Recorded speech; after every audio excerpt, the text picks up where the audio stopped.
अस्सलाम नादरीन, अभी ॾिसी रहा है सोच टीवी। आऊँ आहियां बागी सागर पवर। हिन वक्त नादरीन असीं पाकिस्तान मुस्लिम लीग नून जी ऑफिस में जेको आहे साईं ग़ुलाम सरवर तुंजो साहब सां गॾु आहियूं, जेको सूबे सिंध जो नायब सदर आहे। अॼु उन खां असीं जेको आहे कराची में थींदड़ इलेक्शन ऐं मौजूदा सूरत हाल जे हवाले सां ऐं बारिशनि जे हवाले सां असीं साईं सां ॻाल्हि ॿोल कंदासीं त पाकिस्तान मुस्लिम लीग नून ऐं जेको आहे पाकिस्तान पीपल्स पार्टी सिंध में जेका हिन वक़्तु बरसातनि जेका तबाही मचाए छॾी आहे, ॿोॾि अची वई, उन हिसाब सां उन्हनि कहिड़ो किरदारु अदा कयो आहे। ऐं उन खां पोइ साईं खां असां वोटनि जे हवाले सां बि इहो पुछा कंदासीं जहिड़े हिसाब सां हींअर इलेक्शन थियण वारा आहिनि कराची में, त इन हवाले सां केतिरी साईं वारनि जी जेका हिते एक्टिविटी रही आहे। बिस्मिल्लाह रहमान रहीम।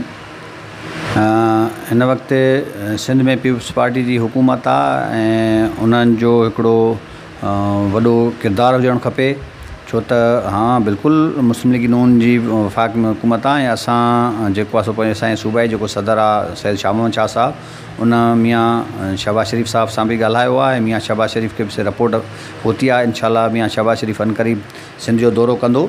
पर पीपल्स पार्टी गवर्नमेंट जो वॾी हिकु ज़िम्मेदारी आहे थी थिए जेका उहा पूरी नथी करे, छो त सिंध पीपल्स पार्टी दावूं कंदी रहंदी आहे त सिंध असांजी आहे, सिंध असांजी आहे। जेकॾहिं ॿियो को अचे हिते सियासत कंदो आहे त हुननि खे उहा तकलीफ़ घणी थींदी आहे ऐं उनजे करे। पर अफ़सोस आहे अॼु जो उन पीपल्स पार्टी जेका सिंध कंदी रहंदी आहे, उन अॼु पंहिंजे माण्हुनि खे बेवारो मददगार छॾे ॾिनो आहे ऐं माण्हू वीचारा बहुत वॾा परेशान आहिनि ऐं जेको आहे सो पंहिंजो बेयारो मददगार आहिनि। उन्हनि जो कोई पुरसान हाल कोन्हे, को पुछण वारो कोन्हे, को सार लहण वारो कोन्हे।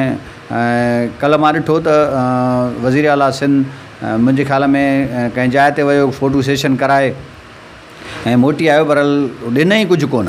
छो त हिन वक़्तु पूरी सिंध जेको आहे सो पंहिंजो पाणी जे हेठि आहे ऐं पूरी सिंध में जेको आहे सो पंहिंजो बारिश अञा ताईं हलनि थियूं पियूं। माण्हुनि जा घर किरी पिया आहिनि, माण्हुनि जा फसल तबाह थी विया आहिनि।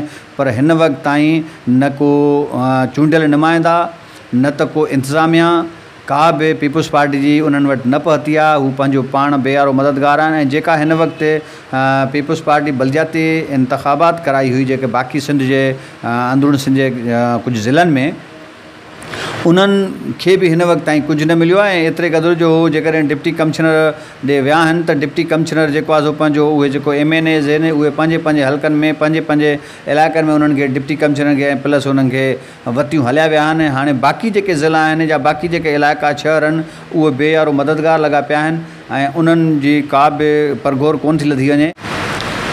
असुल छा आहे त गैस जी लोड शेडिंग ज़रूरु आहे ऐं मुस्तक़िल हले थी पई पूरे पाकिस्तान में। उहो उनजो शिकार हुया जो इमरान ख़ान जी जेका गवर्नमेंट हुई, उन में गैस जा मनसूबा न आया, जा LPG न ख़रीद कई वई, उनजे करे गैस जो बहरान ज़रूरु हुयो, पर ईअं कोन हुयो ऐं हले जाथे काथे पई।